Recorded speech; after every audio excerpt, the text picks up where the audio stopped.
Então, meus irmãos, nós temos estado a estudar o livro de Êxodo e nós vamos agora para o capítulo 4 e hoje vamos estudar o capítulo 4 e creio que vamos iniciar já um pouco no capítulo 5.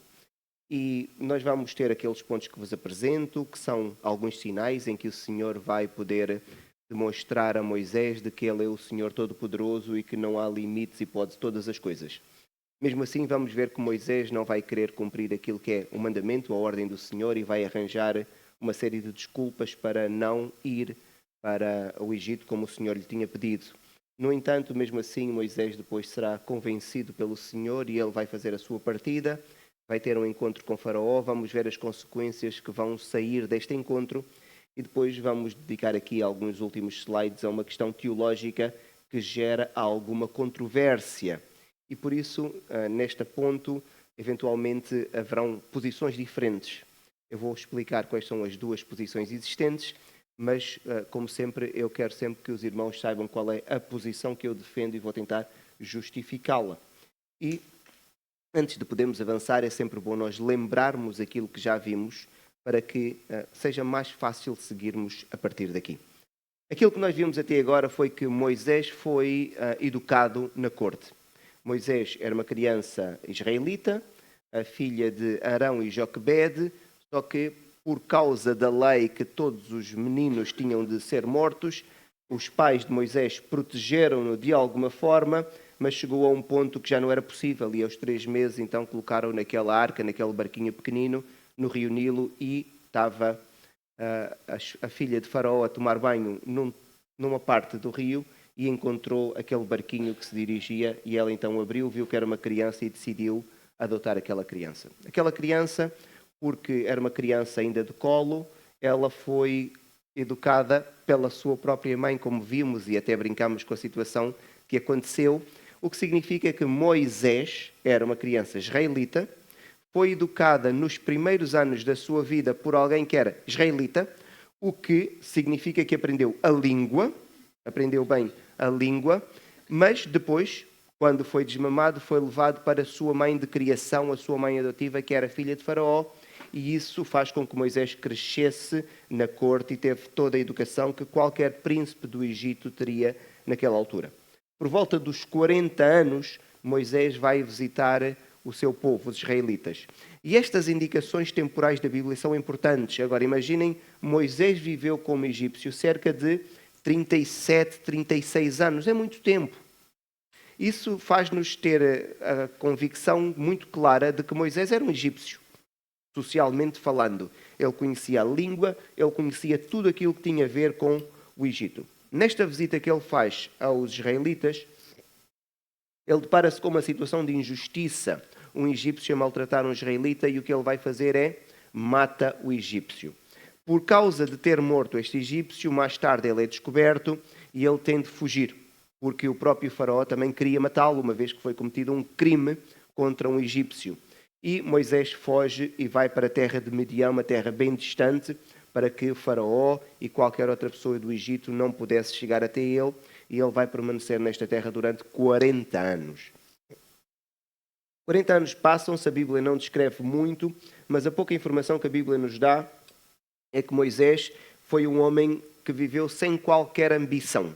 Um homem que vive 40 anos com toda aquela formação, toda a habilidade que ele tinha por causa do seu passado, mas ele vive como um pastor e nem sequer tinha o seu próprio rebanho. Então era um homem que não tinha ambição nenhuma.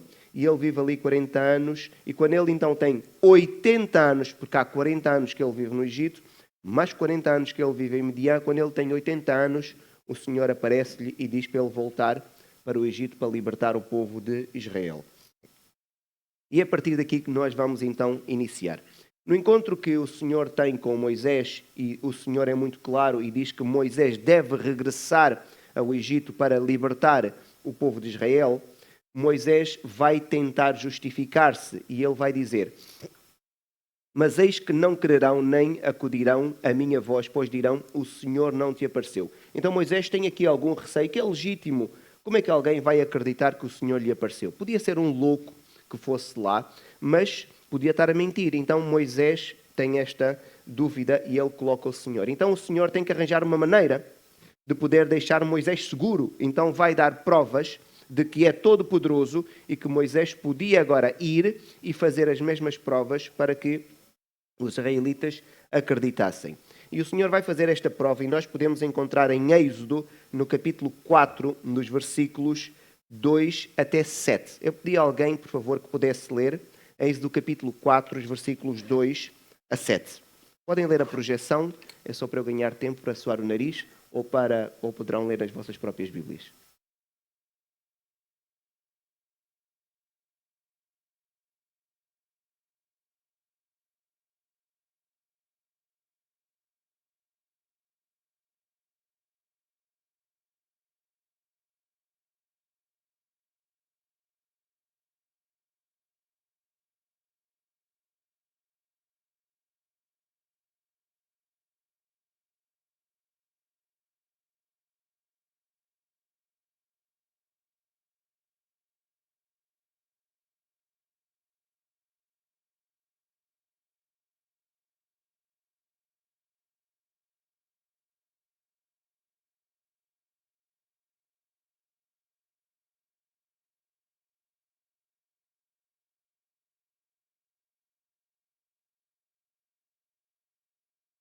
Obrigado, Sandra. Temos aqui então 2 sinais que o Senhor vai dar a Moisés, porque não se esqueçam o contexto. O Senhor disse, vai até o Egito e diz que vocês vão ser libertos. Moisés diz, mas como é que eles vão acreditar em mim? E o Senhor diz, então tu podes fazer estes milagres. Há o milagre do bordão. O Moisés, se alguém tivesse dúvidas, pegava num bordão, qualquer pessoa via que era um pedaço de madeira, colocava o bordão no chão e aquilo transformava-se numa cobra. E o Moisés, se pegasse novamente naquele bordão, naquela cobra, a cobra transformava-se em bordão. Visualmente, imaginem o impacto que isto iria ter. Se não acreditassem no primeiro sinal, havia o segundo, que era colocar a mão no peito. Moisés havia de mostrar a mão como se fosse um truque de magia no espetáculo. A minha mão está boa. Ele colocava no peito, quando tirava a mão estava completamente leprosa e depois voltava a colocar a mão, ficava boa. Havia um terceiro sinal que o Senhor iria dar, porque o Senhor sabe que Moisés podia ter algum ceticismo, e o terceiro sinal era ir buscar água ao rio Nilo e numa porção de terra seca, para toda a gente ter a certeza que não havia ali nenhum líquido derramado, ele derramava a água e a água transformava-se em sangue. Então Deus disse, se eles não acreditarem no primeiro sinal nem no segundo, utiliza o terceiro. Então, com toda esta informação, eu creio que Moisés deveria estar confortável, porque ele agora tinha como provar, de uma forma extraordinária, que Deus tinha falado com ele, porque ele agora tinha poder para fazer estes milagres. No entanto, as desculpas continuam, e Moisés continua a justificar-se e arranjar maneira de não ir fazer aquilo que o Senhor lhe tinha pedido. A primeira desculpa que Moisés arranja é através da mentira. Ele vai mentir diretamente ao Senhor. Vejam, quando o Senhor está a insistir, aquilo que Moisés diz. Ele diz assim, Senhor, nunca fui eloquente, nem outrora, nem depois que falaste a teu servo, pois sou pesado de boca e pesado de língua. Ele está a dizer, olha, Senhor, encontraste uma pessoa que nem no passado e agora com 80 anos eu continuo igual. Eu não consigo falar bem. Porquê é que nós sabemos que ele está a mentir? Não se esqueçam, no discurso de Estevão, inspirado pelo Espírito do Senhor, ele vai dizer, e Moisés foi educado em toda a ciência dos egípcios e era o quê? Poderoso em palavras e obras. Moisés era o homem que discursava para o povo. Moisés discursava para cerca de 2 milhões de pessoas.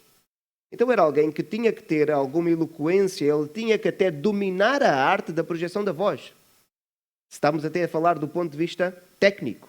Então era alguém que era capaz de fazer aquilo que o Senhor lhe tinha pedido. Mas mesmo assim ele vai arranjar uma desculpa. Chega por fim, não tem muito mais desculpas, ele vai dizer objetivamente que não quer mesmo ir. Ele vai dizer, Senhor, envia aquele que és de enviar. Basicamente isto é uma forma um bocadinho poética de falar, porque é a maneira, se calhar, como se falava na altura, mas o que Moisés está a dizer, olha, escolhe outro. Eu não. Eu não sou claramente a pessoa indicada. Então, meus irmãos, nós temos aqui, Deus chega a um ponto e quando vai ouvir desculpa após desculpa, o texto diz no versículo 11 que o Senhor fica irado. O Senhor não aceita mais a desculpa e vai perguntar a Moisés, quem é que fez a boca do homem? Não fui eu. Se eu fiz a boca do homem, não consigo colocar as palavras na boca do homem.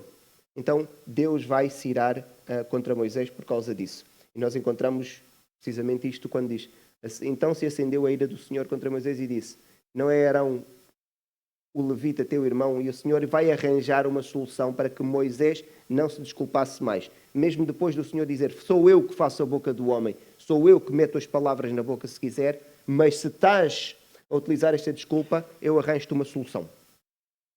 O teu irmão Arão ainda vive, mais velho do que tu, está no Egito. Então vai, eu já falei com ele e ele vai se encontrar contigo no deserto e tu vais e ele vai ser a pessoa que vai ajudar-te e vai falar, na maior parte dos casos, por ti. Eu queria que nós pudéssemos considerar aqui algumas coisas. Sempre que Deus pede alguma coisa para nós fazermos alguma coisa, nós podemos ter a certeza que é o melhor para nós. Nós sabemos isso porque o Senhor é bom.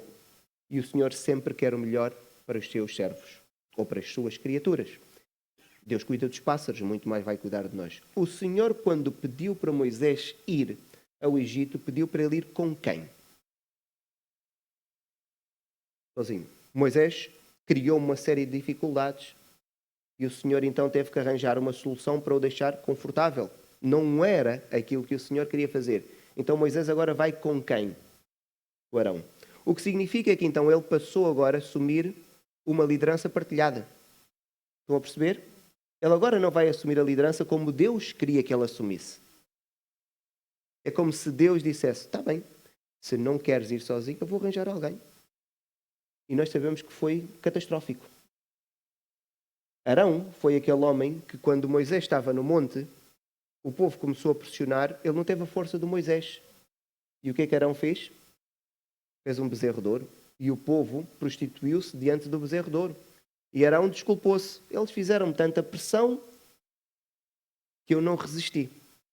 Foi o mesmo Arão que nós vamos encontrar uma história interessante no livro de Números. Quando Moisés era o profeta que falava com o Senhor, ele via a forma do Senhor. Foi o próprio Arão, com Miriam, que começaram a instigar e a dizer: mas Moisés acha que é o único profeta? O Senhor fala só com ele, também fala connosco. E o próprio Deus teve que intervir e dizer: não, eu nunca falei contigo, eu falo só com Moisés, é o único. Mas estão a ver? Imaginem o Arão, se Deus não intervisse logo, podia criar divisão entre o povo. Então, porque Moisés foi desobediente, a consequência claramente não foi a melhor. E nós vemos que agora ele vai ter que partilhar a liderança com alguém que neste ponto da história é uma boa ajuda, mas que claramente muitas das coisas que aconteceram podiam ter sido evitadas se Moisés tivesse sido obediente ao Senhor. E por isso é uma boa lição para nós aprendermos que quando o Senhor nos pede, façamos. A solução alternativa nunca vai ser tão boa como a solução original, como a proposta ou o pedido que o Senhor faz. Nunca vai ser igual, porque vai ter um cunho humano. Foi o que aconteceu aqui. Deus teve que arranjar uma forma de Moisés poder ir, mas não era a sua forma original. Moisés finalmente rende-se à ordem divina e agora decide partir para o Egito. Ele vai fazer aquilo que era normal, não se esqueçam. Moisés vivia em casa do seu sogro. Então ele não podia partir sem pedir a autorização ao seu sogro, porque era uma sociedade patriarcal e o seu sogro era o líder do clã. Então ele vai agora falar com o seu sogro, dizer que o Senhor lhe apareceu e que ele tem que ir ao Egito e tem uma missão. O seu sogro compreende, não se esqueçam que Jetro, ou Reuel, ele era sacerdote também. Então, provavelmente, há alguém que tivesse a experiência do contacto com o Senhor e vai compreender aquilo que Moisés lhe está a pedir e ele vai abençoar e Moisés vai poder partir. Só que não nos podemos esquecer da história. Nós vamos estudando a Bíblia, vamos andando para a frente no tempo, mas nunca nos podemos esquecer do que está para trás. Moisés, quando saiu do Egito há 40 anos, saiu por que razão? Então ele era um criminoso. Não sei se era um crime que prescrevia, parece que não. Então ele saiu do Egito porque havia uma razão que não lhe permitia estar no Egito livre. Mas agora Deus diz: volta para o Egito. Eu consigo compreender Moisés ter algum receio. embora o texto não nos mostre, mas ele saiu do Egito porque havia a sua cabeça prémio. O faraó queria matá-lo. Se faraó queria matá-lo, Moisés, se estivesse no Egito, o faraó não ia fazer um julgamento onde eventualmente ele seria liberto. O faraó havia de arranjar um julgamento onde ele seria morto. Nem sei se haveria julgamento sequer. E agora Moisés tem que regressar. O Senhor antecipa qualquer ansiedade que Moisés possa ter e vai dizer para ele voltar, porque todas as pessoas que queriam matá-lo já partiram também, o que dá alguma tranquilidade a Moisés e ele agora pode regressar. E a palavra do Senhor para mim é muito forte, diz, porque são mortos todos os que procuravam tirar-te a vida. Não era Moisés ser julgado, arranjar um advogado, como se fosse no nosso tempo. Não, Moisés havia de chegar lá, se aquelas pessoas lá tivessem, queriam matá-lo. E era uma coisa rápida de fazer. Então o Senhor vai tranquilizá-lo. A questão de Moisés pedir autorização a Jetro, porque vivia com o seu sogro, lembra-vos alguma coisa? Uma história do livro de Gênesis muito semelhante, mas que não foi bem feita. Jacó, que devia ter pedido autorização ao sogro, mas porque os dois eram enganadores, então Jacó decidiu fugir, porque sabia que o outro era enganador, porque Jacó, como enganador, sabe como é que o outro também vai ser, então vai optar por fugir. Mas aqui Moisés está a viver com um sogro honesto, íntegro, então vai fazer as coisas como deve ser feito. E Moisés agora vai partir para o Egito e ele vai partir com a sua esposa. Não sabemos com quantos filhos, mas o texto vai utilizar o termo no plural, diz que ele vai partir com os seus filhos. Nós sabemos de um filho de Moisés, que é Gerson, o seu primogênito, aquele que ele tem com Zípora. Mas o texto diz Moisés, a sua mulher. Moisés neste ponto tem apenas uma mulher e vai partir com os seus filhos. Ele agora vai iniciar a sua jornada para o deserto.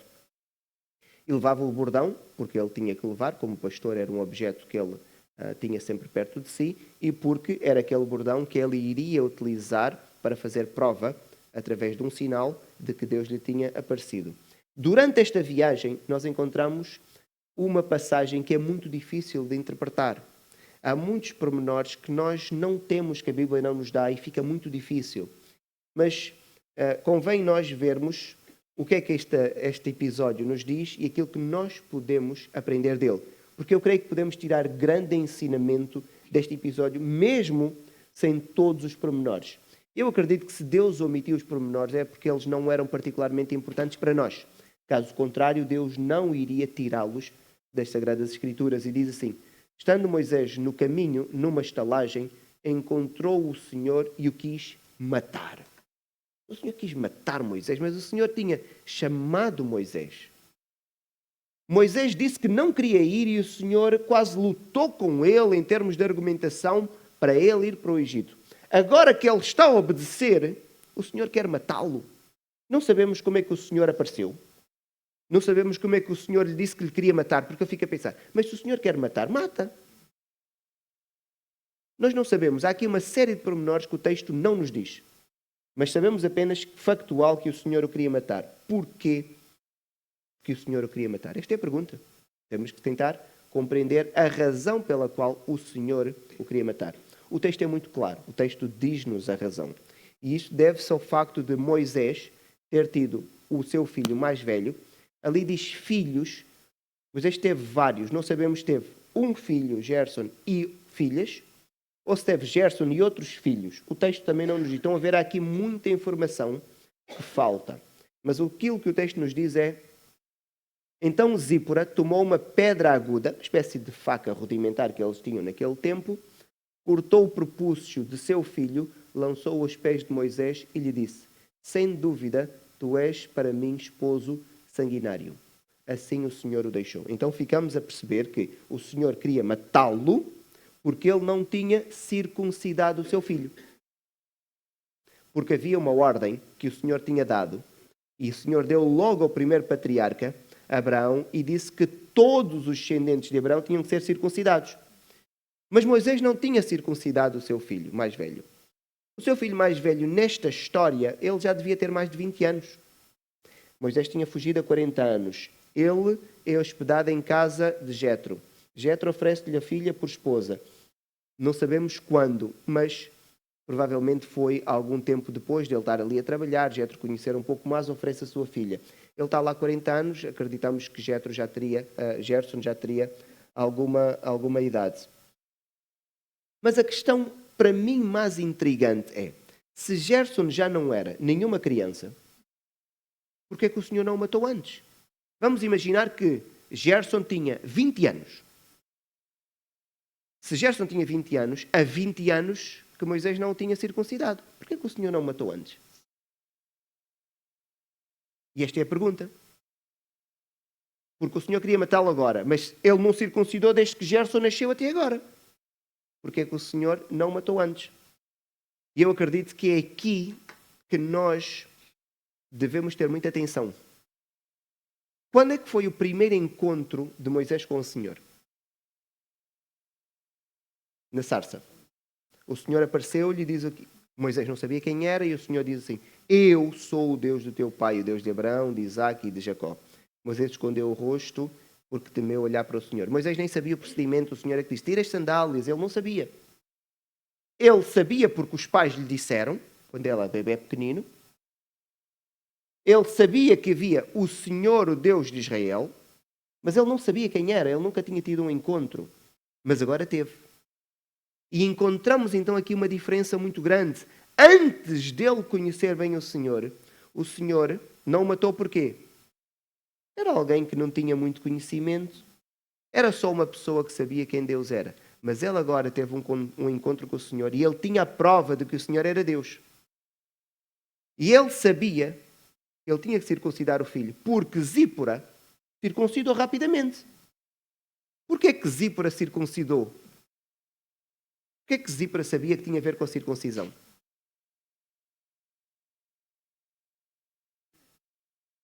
Porque era descendente de Abraão. O sogro de Moisés, o pai de Zípora, era semita da família de Abraão, através de Quetura. E todos os filhos de Abraão, por Sara, ou por Quetura, ou por Agar, eles circuncidavam-se. Porque Abraão fez isso com os seus filhos. Moisés, agora que tem um encontro com o Senhor, ele passa a ter mais responsabilidade. E ele está numa missão divina. Se ele está numa missão divina, como é que ele pode entrar para o ministério, vamos dizer assim que é mais fácil, mas está em desobediência?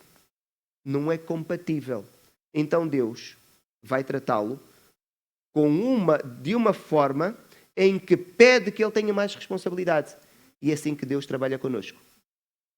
Uma coisa é um ateu ofender o Senhor. Outra coisa é sermos nós. Não é a mesma coisa. Porque nós temos um conhecimento e uma experiência de vida com o Senhor, que o Senhor olha para nós e diz, vocês têm mais responsabilidade. E nós sabemos que é assim que funciona.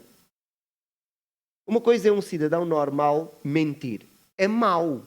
Outra coisa é um juiz mentir. Nós sabemos que é muito pior. O pecado é o mesmo, mas ele tem mais responsabilidade, porque ele tem que julgar quem mente. Por isso não se espera que isso possa vir dele. Então que possamos compreender este texto é muito claro para nós. Quando ele tem conhecimento de Deus e quando ele entra no ministério, Deus diz, a desobediência aqui não é tolerável. E Deus então vai tratar Moisés com muito mais exigência. E nós conseguimos perceber isso. O apóstolo Paulo, quando está a ensinar os crentes da igreja de Coríntios, aquilo era uma igreja que tinha pessoas ricas, pessoas pobres, e quando eles se encontravam para celebrar a ceia, aquilo era uma confusão. Porque a ceia para eles era mesmo uma refeição. Então, uns levavam grandes panelas para comer, outros que tinham pouca coisa passavam fome a ver os outros a comer, uns embebedavam-se, porque aquilo era a refeição na toma do vinho.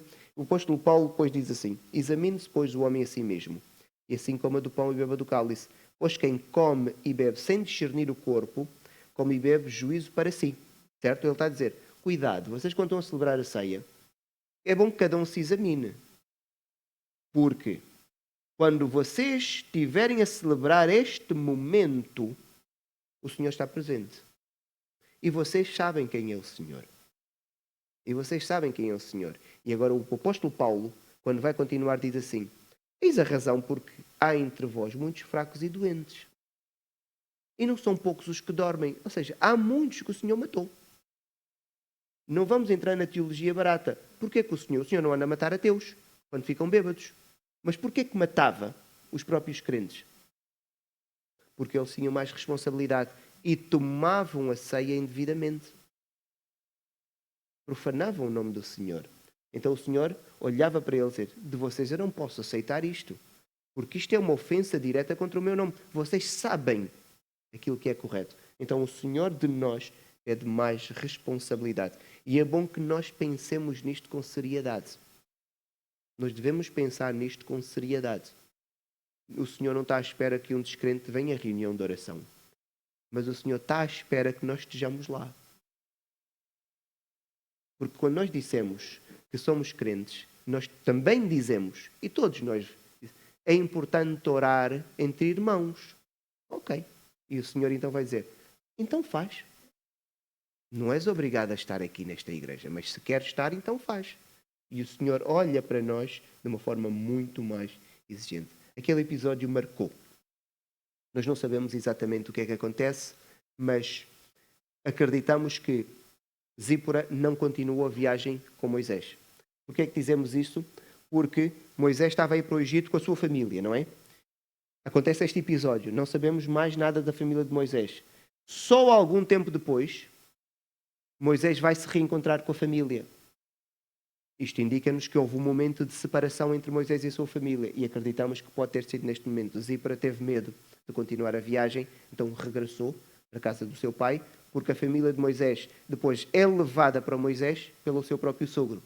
Então acredita-se que Zípora regressou para a casa do seu pai e Moisés continuou e no deserto então encontrou-se com Arão, como Deus lhe tinha dito. Eles já não se viam há muito tempo, nós não sabemos, há 40 anos pelo menos, mas o texto diz-nos que Moisés nasce, ele é pequenino, ele vive até o desmame com a sua mãe, com Arão e Miriam também estariam em casa, depois ele vai para a corte e só aos 40 anos é que ele vai visitar o israelita. Nós não sabemos se naquele tempo da juventude e até aos 40 anos, se Moisés teve algum contacto com os seus irmãos ou não sabemos, mas parece que eles se conheceram de alguma forma e eles encontram-se no deserto e Moisés vai relatar tudo aquilo que o Senhor lhe tinha dito, que era: eu estou a chegar, o Senhor ouviu o clamor do povo e vem aqui para libertá-lo. Arão vai pegar em Moisés e vai levá-lo aos anciãos e Moisés vai dizer todas as palavras que o Senhor lhe disse. Na verdade é Arão que vai dizer, vai contar aquilo que Moisés lhe contou e os anciãos vão acreditar. Moisés faz alguns sinais e eles acreditam que o Senhor apareceu. Era dúvida que Moisés tinha. Quando nós lemos que Arão levou Moisés aos anciãos, temos a ideia de que Arão levou Moisés às pessoas mais velhas do povo, não é? Na verdade, levou pessoas iguais a eles, porque eles já tinham mais de 80 anos. Então, aquilo era um conselho de pessoas idosas. Mas eram as pessoas que tinham a sabedoria e eram os responsáveis pelo povo. O receio de Moisés qual era? É que ninguém iria acreditar nele. Toda a gente acreditou a primeira. Era um receio infundado. O Senhor disse para ele ir e ele deveria ter ido e o receio que ele tinha não se verificou. O capítulo a seguir começa de uma forma muito bruta. Nós não sabemos como, diz logo que Moisés e Arão tiveram uma audiência com Faraó. Gosto de especular, não é importante para nós, mas ter uma audiência aparentemente tão rápido podia ser estranho, mas se considerarmos que Moisés era príncipe, então ele podia ter alguma forma de ter acesso à família real, algum privilégio, porque ele não deixou de ser príncipe, ele continua a ser príncipe. Se Moisés era o príncipe, e de acordo com aquilo que se acredita, não se sabe, eu agora vou entrar aqui num campo de especulação, a mãe de Moisés seria irmã do novo faraó. Então o faraó seria tio dele, ou podia ser o filho deste tio dele, mas era alguém que tinha laços com ele. Não se sabe ao certo, acredita-se que a mãe de Moisés era filha legítima de Faraó, que este mesmo faraó teve um filho com uma concubina. Então ele tinha 2 filhos. A mãe de Moisés, filha legítima, e tinha outro filho que tinha com uma concubina. Então, estes 2 irmãos, eles casam-se. Era uma prática normal. Eles acreditavam que era uma forma de proteger a integridade e a pureza da família. Sabemos hoje que era um erro, não é? Mas era uma prática muito comum ainda nas famílias europeias. Há 2 séculos atrás era assim. Há 1 século atrás era isso que acontecia. Os primos casavam-se porque achavam que era uma forma de garantir a pureza da família, quando na verdade era o oposto. Então eles casaram-se. E este soube ao poder. Mas então a mãe de Moisés, acredita-se, e agora estamos a entrar num campo de especulação, era a rainha. E se eles estavam ali, quando Moisés chega, é natural que ele pudesse ter algum privilégio através da sua mãe, que era rainha e que vai ter aquela audiência com Faraó. Mesmo que assim não fosse, era normal que os reis dessem audiências aos seus súbitos. Esta hipótese existe, mas é uma hipótese que levava muito tempo, porque agora imaginem Moisés como israelita, vai ter que entrar na lista das pessoas que querem ter audiência com o rei. Mas Moisés não tem prioridade, porque ele é israelita, vem como servo. Então, imaginem a lista extensa que não podia ser e o tempo que Moisés teria de ter ficado no Egito à espera de ter audiência. Não sabemos, facto, Moisés tem audiência agora com Faraó. No encontro, Moisés diz logo aquilo que o levou a este encontro com Faraó e diz assim: assim diz o Senhor, Deus de Israel, deixa ir o meu povo para que me celebre uma festa no deserto. Ok, Moisés parece estar a dar uma ordem a Faraó. Faraó vai fazer a pergunta legítima. Qual é a pergunta de Faraó? Quem é o Senhor? Eu até aqui compreendo. A pergunta de Faraó faz todo o sentido e devemos considerar o seguinte. Faraó era considerado um Deus encarnado. Então ele diz, mas estás a dizer que um Deus está-me a dizer a mim outro Deus? Para eu deixar sair os meus escravos, que são tão úteis? Quem é este Deus? E na cabeça de Faraó vem também aquilo que é lógico, que é, mas se o Deus dos escravos está a pedir uma coisa, por que é que eu hei de atender se eles são escravos do meu povo que tem deuses que pela lógica têm que ser mais fortes? Por que é que Faraó havia de atender? Não tem por que atender a este pedido. Não tem. Então, gera-se aqui esta conversa. Moisés volta a insistir e vai dizer, vai insistir, Faraó não gosta e Faraó então vai reagir e diz, então lhes disse o rei, porque interrompeis o povo o seu trabalho? Por que é que estão a dar esperança ao povo? É que eles deixaram de trabalhar, estão com a expectativa que vocês, depois de falarem comigo, vão deixar o povo sair. Então, Faraó disse, vamos acabar com isto. Vão trabalhar, que é isso que eu espero que vocês façam. Só que Faraó sentiu-se tocado. Faraó não gostou desta audiência. Agora alguém chega, um estranho. Uma série de escravos agora entram no palácio e estão a dar ordens, a dizer que um Deus de um povo que é escravo está a dizer para eu libertar os escravos para irem dar uma festa. Onde é que já se viu os escravos darem festas? E Faraó não gostou. E vejam a reação de Faraó. E eu acredito que é mesmo importante a descrição que o Senhor faz aqui. Naquele mesmo dia, os irmãos podem estar a ler ali na descrição, Faraó vai dizer o seguinte, olha, os israelitas para fazerem tijolos, eles precisam de barro e precisam de palha. A palha era importante porque a palha ia dar consistência ao tijolo. Porque eles colocavam a palha no meio do barro, porque o barro, quando secava, tinha tendência de contrair-se e estalava.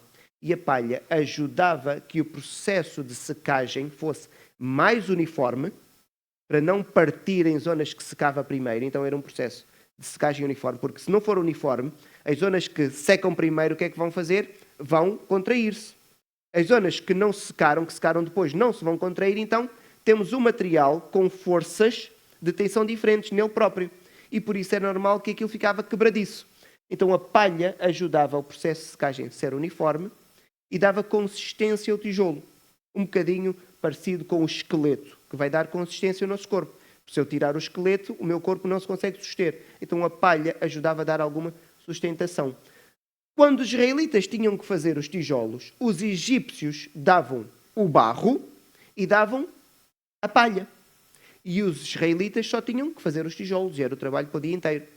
E o faraó diz, já que eles têm tempo para terem reuniões e querem ter audiências, olha, entreguem só o barro e a palha eles vão buscar. Só que o povo não tinha tempo. Podia até ser, mas imagina que eles tinham que fazer 1000 tijolos por dia. Só que o tempo de ir buscar a palha iria-lhes tirar tempo de fazer tijolos. Mas o faraó diz assim, não, eles têm que ir buscar a palha. E no final do dia façam a contagem, eu quero 1000 tijolos na mesma. Então o povo ficou aflito. Então tem que andar a correr para poder cumprir. Não se esqueçam, eles eram escravos. Se não cumprissem, havia um capataz com um chicote. Então o povo sofreu muito por causa disso. Foi a reação de Faraó por causa daquela audiência. E isto é importante para nos dar alguma informação sobre Faraó. Era um homem mau. Então ele tem escravos que trabalham para ele. Ele quer que o tijolo seja feito, bem feito, para construções dele. E ele não cria condições? Por que razão não cria condições? É que nós não encontramos uma justificação. É simplesmente o prazer de ser mau. E bater nas pessoas. Estamos a falar de um homem diabólico. Alguém que faz isso. É a mesma coisa que alguém tem um animal de carga e tortura o seu animal. É diabólico, isto não se faz. O animal é que lhe permite ter sustento. Não pode maltratar o animal. Se para animal Deus tem regras e não permitia, muito mais para pessoas isto não se faz. Então este homem vai reagir desta forma e dá para nós podermos perceber um pouco mais sobre ele. Mas vamos analisar o que nós temos até aqui, antes de avançarmos. O que temos até aqui é que Deus disse para Moisés ir ao Egito, que Moisés foi e quando chegou lá, Moisés anunciou. Qual foi o anúncio de Moisés? Qual foi o anúncio? Queriam ser libertos. Agora imaginem, eu chego aqui, consigo provar que Deus falou comigo, os anciãos são convencidos, falam com o povo, e a mensagem que agora se espalhou, qual é? Vocês vão ser libertos. Então imaginem o estado da alma do povo. Qual é o estado da alma do povo? Muita alegria. E temos que entrar agora aqui. Vamos tentar seguir isto. O povo está muito alegre. Naqueles dias de trabalho a seguir, o povo vai trabalhar feliz. Toda a gente na sexta-feira, mesmo quando o trabalho é duro, a pessoa vai feliz. Depois do almoço, sexta-feira, a felicidade aumenta. Falta pouco. E o trabalho é duro na mesma. Mas a pessoa sabe, em breve isto vai acabar. Então o povo sabe, olha, Moisés foi ali à audiência, mais dia menos dia, Faraó só precisa de organizar as coisas, há liberdade. Então o povo agora vive nesta expectativa da libertação. O povo está contente. Moisés vai à audiência, o povo está com expectativa, o que é que vai acontecer? Sabe que vai ser liberto. Moisés volta da audiência. Não sei como é que comunicaram o povo, mas o povo continua com a expectativa da libertação. De repente, no dia seguinte, o que é que acontece? O povo passa a ter mais trabalho e passa a ser torturado ou maltratado. Como é que o povo fica? Revoltado. Contra quem? Moisés. Mas Moisés, quando foi ter com Faraó, o que é que ele esperava? Que Faraó dissesse o quê? Que autorizasse. Mas Faraó não autorizou. Então, o povo está frustrado, Moisés está frustrado, mas Moisés não pode descarregar sobre o povo a frustração, então vai descarregar sobre quem? Sobre Deus, certo? Então Moisés vai apresentar um lamento. Alguém pode abrir em Êxodo 5, 22 e 23. Marcos, se estiveres aí, podes ler, por favor. Êxodo 5, 22 e 23.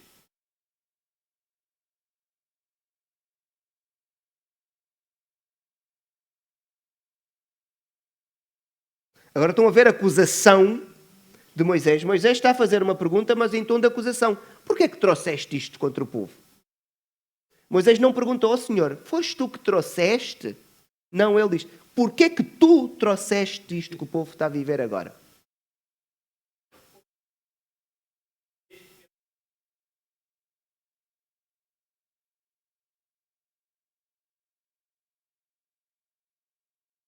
Tu nem fizeste nada.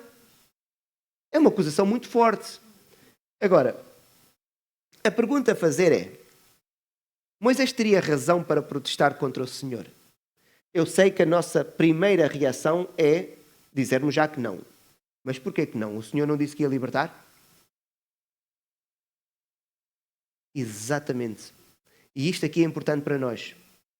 Moisés teria razão para dizer isso se Deus não tivesse avisado, ou se Deus não tivesse muito poder e Deus dissesse vai ser liberto e acontecia uma coisa que não se concretizou porque Deus não era assim tão poderoso. Mas nós temos que voltar atrás um bocadinho. Porque Moisés estava a dizer a Deus o quê? Eu fui ter com Faraó, como tu disseste. Mas ninguém se libertou. Pelo contrário, tudo ficou pior. Mas vamos voltar atrás, vamos ver exatamente aquilo que Deus disse. Vejam. Vai ajunta os anciãos de Israel e diz-lhes: O Senhor, o Deus de vossos pais, me apareceu. Portanto, disse eu: Far-vos-ei subir da aflição do Egito para uma terra que mana leite e mel. Certo? Moisés o que é que vai fazer? Moisés diz esta parte e enfatiza. Mas o Senhor disse mais. O Senhor disse: Eu sei, porém, que o rei do Egito não vos deixará ir se não for obrigado por mão forte. O rei do Egito já foi obrigado por mão forte. Então é normal que isso acontecesse. Então é normal que o rei do Egito fizesse o que fez.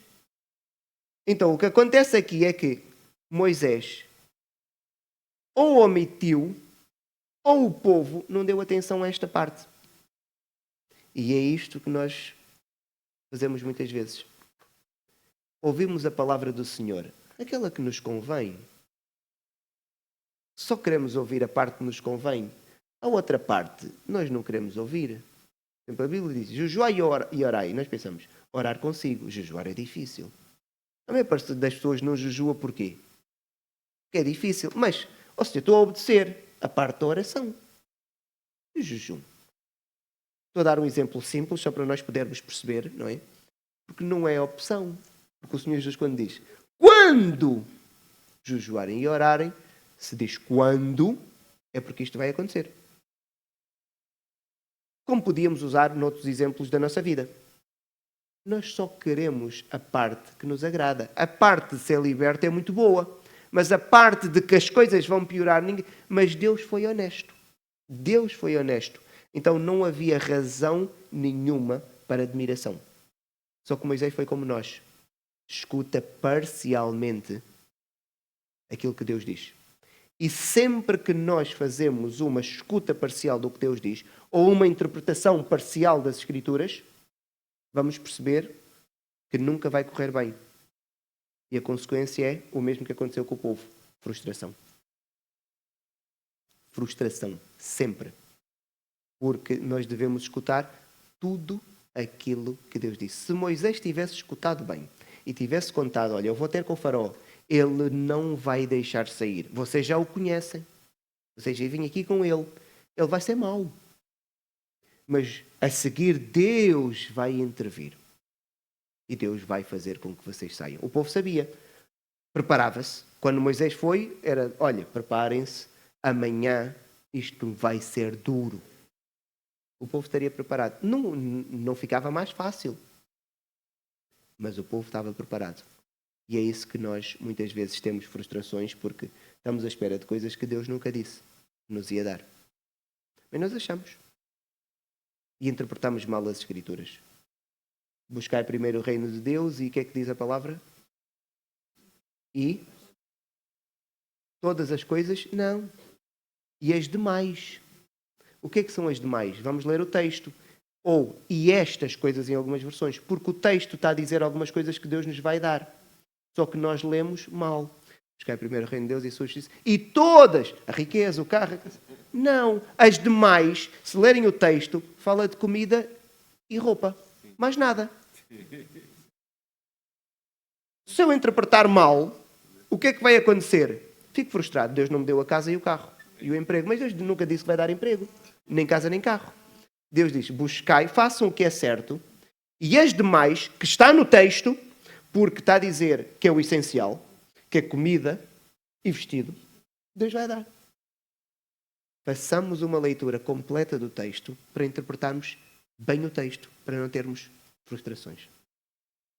Entremos agora na parte final, meus irmãos, que é aqui que gera-se uma tensão teológica. Eu vou entrar numa área delicada, os irmãos já sabem. Há espaço para termos aqui posições diferentes. Eu vou explicar rapidamente, mas depois desenvolver o porquê de eu ter aqui um entendimento. Porquê que Faraó não deixou sair o povo? Faraó podia deixar ou podia não deixar. Para aqueles que já conhecem o texto, porquê que Faraó não deixou sair o povo? Mão de obra barata, sim. Mas o texto bíblico diz-nos o quê? Deus endureceu o coração de Faraó. Os irmãos estão a tentar responder com algum cuidado. Obrigado, Lohana. Desmistificaste. Sim. Então, temos duas posições a partir deste versículo. É este versículo que gera esta tensão teológica. Temos a questão de Judas também, porque a Bíblia chama-lhe filho da perdição. E eu creio que há mais a de Esaú e Jacó, que Deus aborreceu um e escolheu o outro. Não é? Então, há aqui duas posições. Uma é, Deus endureceu o coração de Faraó. E está aqui, o Senhor diz mesmo, quando voltares ao Egito, vê que faças diante de Faraó todos os milagres que eu pus na tua mão. Ou seja, Faraó vai ver que há ali poder divino, mas Faraó não vai deixar, e as Escrituras dizem, mas eu endurecerei o coração para que não deixe ir o povo. Ou, a segunda posição, é que Faraó agiu livremente. Ou seja, podia ter feito uma coisa diferente, mas decidiu fazer isto. O que, nesta segunda posição, Faraó não agiu porque o Senhor o forçou a agir. Estão a perceber? Nós temos então aqui estas duas posições. Os irmãos sabem qual é a minha. Eu tento sempre ser consistente e na maneira como falo, os irmãos também conseguem inferir a minha posição. E eu acredito claramente que Faraó agiu livremente. Então, se eu acredito nisto, cabe-me a mim fazer a prova ou a argumentação do porquê de eu acreditar nesta posição. E aqui volto a dizer, há espaço para posições diferentes, há espaço para discussão. Naturalmente, a maneira como eu vou apresentar a minha visão, aparentemente parece que não há espaço para eu discutir com outra pessoa, mas é a minha visão, mas há espaço, embora o meu entendimento seja muito claro. Eu acredito que Deus dá liberdade ao homem, e porque Deus dá liberdade ao homem, um dia o vai julgar. Porque faz sentido haver julgamento quando há responsabilidade. Se uma criança de 3 anos, imagina, tendo um comportamento qualquer, matar uma pessoa, esta criança não pode ser julgada, porque nós não a podemos responsabilizar. Ela só pode ser julgada se nós lhe podemos responsabilizar por aquilo que ela fez. Imagina, a criança está no precipício de um prédio e tem ali um vaso e ela empurra, sem querer, como brincadeira, e o vaso cai. Se for um adulto, é responsabilizado. A criança não, porque o adulto pode ser julgado, mas a criança não pode ser da mesma forma, porque ela não pode ser responsabilizada. Por isso, se Faraó não deixou sair porque Deus decretou assim, Deus é que endureceu o coração de Faraó, então nós temos que concluir que existe uma coisa que na teologia chamam o determinismo causal universal, divino neste caso. O determinismo causal universal é qualquer coisa que diz que aquilo que está para acontecer vai acontecer porque assim Deus determinou. Então não há nada que possam fazer porque assim vai acontecer. E os teólogos que defendem que Faraó não deixou sair porque Deus endureceu o seu coração, seguem esta lógica. Faraó não tinha outra opção. Esta era a única opção. Judas não tinha outra opção a não ser trair o Senhor Jesus Cristo. Ele não podia não fazer isto. E esta é a lógica que seguem. Naturalmente, os irmãos já veem que eu não sigo esta lógica porque eu consigo encontrar aqui alguns problemas. O primeiro dos problemas do determinismo causal universal divino tem a ver com a dificuldade para eu interpretar as Escrituras de forma coerente. Porque nós nas Escrituras encontramos muitos textos em que a pessoa é punida, a pessoa é recompensada, a pessoa é elogiada. Mas se a pessoa é punida, elogiada, recompensada, por algo que foi determinado a fazer, eu tenho dificuldades para compreender. Porque é que eu estou a ser punido se eu fiz o que fiz porque alguém determinou que eu iria fazer? Então eu fico com alguma dificuldade para compreender. E por isso acho que isto aqui tira um pouco daquilo que é a responsabilidade humana, mas ela existe, porque há julgamento. Desde o momento em que há julgamento, tem que haver responsabilidade da parte humana. A segunda tem a ver com a dificuldade de eu poder afirmar de forma racional esta relação de determinismo causal universal. Imaginem que alguém acredita que isto existe. Este aqui é um bocadinho mais filosófico, mas façam um esforço para compreender o que eu quero comunicar aqui. Imaginem que existe o determinismo, certo? Significa que o pensamento que têm já foi determinado.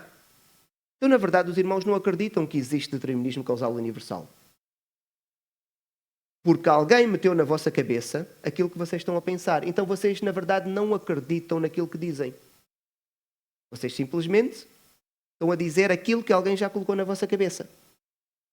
Este ponto é um bocadinho mais confuso, mas serve para eu compreender que quem defende isso tem que defender que não tinha opção de acreditar noutra coisa. Porque Deus colocou-lhe na cabeça só aceitar esta posição, que ele não defende racionalmente. Não há a racionalidade para defender. Ele defende porque foi colocado na cabeça dele. Como um computador, quando faz alguma coisa, alguém colocou um comando e o computador não pensa porque é que está a fazer aquilo. Faz. Então, tem aqui a dificuldade dele poder ser compreendido de forma racional, porque a decisão foi determinada por Deus. O outro problema tem a ver com a anulação da agência humana. Não é? Eu acredito que, sendo feito a imagem e semelhança de Deus, eu tenho a capacidade de tomar decisões. A minha capacidade de tomar decisões foi limitada, desde o momento em que eu pequei. Mas nós nunca encontramos nas Escrituras nada que diga que eu deixei de ter esta capacidade. Quando Adão pecou, Deus falou com Adão. Adão já estava morto espiritualmente, mas quando Deus falou, ele percebeu o que Adão disse, o que o Senhor disse. Ele tem capacidade para compreender. Ficou corrompida, a capacidade dele ficou. Mas não ficou anulada. Nós nunca encontramos isso.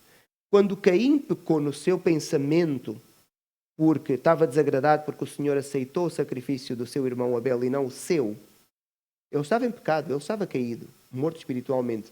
Mas o Senhor falou com ele e disse: pecar depende de ti. Ou seja, ele tinha a opção de não pecar.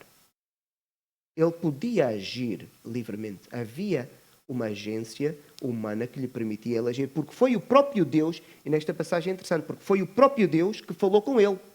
Não foi outra pessoa, foi Deus que disse: se fizeres bem, és aceito. Se não fizeres, não és. Agora escolhe. O próprio Deus é que lhe colocou a escolha a alguém que estava morto espiritualmente. Então, a capacidade de decidir está limitada? Está, pelo nosso pecado. Mas não está anulada. Nós nunca encontramos isso nas Escrituras. E por isso, então, acreditar nisso vai anular a agência humana. Isso vai fazer com que a realidade, então, seja uma farsa. Na verdade, nós não estamos aqui a viver uma realidade como nós acreditamos. O que nós estamos a viver o quê? É o quê? O que alguém determinou. Então somos uma espécie de um teatro de marionetes. Nós estamos ali, a marionete, alguém determinou que ele levanta o braço, eu levanto o braço. Baixa o braço, baixa o braço. Eu estou a ser manipulado. Quem acredita no determinismo causal universal, então acredita que cada palavra que eu estou a dizer, ela foi determinada por Deus. E eu não a disse livremente. Deus não me deu esta liberdade. E o entendimento, então, que está a ter, só pode ser aquele que Deus lhe permitiu ter. Então, isto traz-me aqui algumas dificuldades. Mas a maior de todas tem a ver com o sacrifício do Senhor Jesus Cristo. Se existe determinismo causal universal, e esta parte para mim é problemática, o Senhor Jesus Cristo morreu na cruz porquê? Porque quis ou porque Deus o forçou e determinou que ele morresse? E esta parte para mim é mais difícil. Porque as Sagradas Escrituras e toda a tradição teológica cristã afirma que o Senhor Jesus Cristo morreu voluntariamente. Ele, como homem que vivia aqui, ele volitivamente ele quis ir para a cruz. Tinha vontade? Não, ele sabia que não era bom. Ele chegou a dizer, Senhor, arranja outra solução, se for possível. Mas ele disse, mas eu vou fazer o que tu me pedes. Eu, volitivamente, vou obedecer-te, mas porque eu quero. Não é? Então, o determinismo aqui iria tirar esta parte que era extremamente importante para a nossa salvação do sacrifício do Senhor Jesus. E entre os vários argumentos, a questão da racionalidade e este do sacrifício do Senhor Jesus Cristo, para mim, são os mais problemáticos. Um dia, os irmãos crentes, podemos ter aqui uma lição e dar espaço a quem tenha uma posição diferente para que possa também ensinar outra posição, mas eu acredito na agência humana. E isto vai colocar mais responsabilidade sobre mim. O que significa que, quando o Senhor me castiga, eu não vou dizer, Senhor, eu fiz porque foi determinado que eu fizesse. Não. Porque, a ser verdade que existe este determinismo, no céu os galardões vão ser dados com que critério? Com base em quê? Na obediência. Judas devia ser a pessoa a dizer, eu sou o mais obediente, porque eu fiz aquilo que mais ninguém queria fazer. Então Judas podia reclamar para si um galardão, porque diz, eu só fiz aquilo que tu determinaste que eu fizesse. E eu não desobedeci. Porquê? Aquilo que ele fez é grave, gravíssimo. Mas ele fez. E eu entendo que ele fez porque quis. Dentro da liberdade que Deus lhe deu. Com os limites e com o contágio da nossa liberdade, como tudo aquilo que nós fazemos, por causa do pecado das nossas vidas. Então, voltando à história de Faraó, eu não olho para a história de Faraó e entendo que o Senhor forçou Faraó, até porque em todos os casos que nós encontramos isto, nós encontramos um padrão. O Senhor escolheu a quem? A Jacó e aborreceu, não é aborrecer, odiar é escolher um em detrimento do outro, quem? Esaú, certo? O coração de Esaú como é que era? Era alguém que não queria saber das coisas espirituais. Nós não encontramos um caso de alguém que era íntegro e que o Senhor tenha uma expressão que diga que o Senhor o rejeitou. Não encontramos um caso.